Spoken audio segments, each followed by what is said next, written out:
Լյարդի ճարպակալման տակ կարող են թաքնված լինել ինչպես քրոնիկ ընթացող վիրուսային հեպատիտ B, C, այնպես լյարդի ալկոհոլային ախտահարումները, դեղորայքային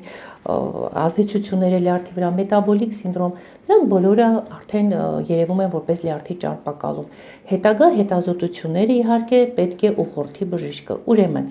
լյարդի սոնոգրաֆիկ հետազոտություն տարի մեկ անգամ կատարում ենք, որպեսզի մենք հայտնաբերենք օրգանիզմում թաքնված հիվանդության համար։ Պետք է կատարել լյարդի բիոքիմիական հետազոտությունները պարտադիր, որոնք են բիլիռուբինը, AST-ն, ALT-ն, GGT-ն, անպայման ստուգում ենք ընդհանուր սպիտակուցը եւ ալբումինը, գոնե տարի մեկ անգամ, հատկապես այն մարդիկ, ովքեր ռիսկի գոտում են, ովքեր օգտագործում են մեծ քանակությամբ դեղորայքներ, հատկապես այդ հետ կորոնալ շրջանում մենք ունեցանք բազմաթիվ պացիենտներ, որոնք եկան լյարդի ախտահարմամբ։ Այն մարդիկ, ովքեր օգտագործում են ալկոհոլ, այլ շատ հաճախ ալկոհոլ օգտագործող մարդիկ,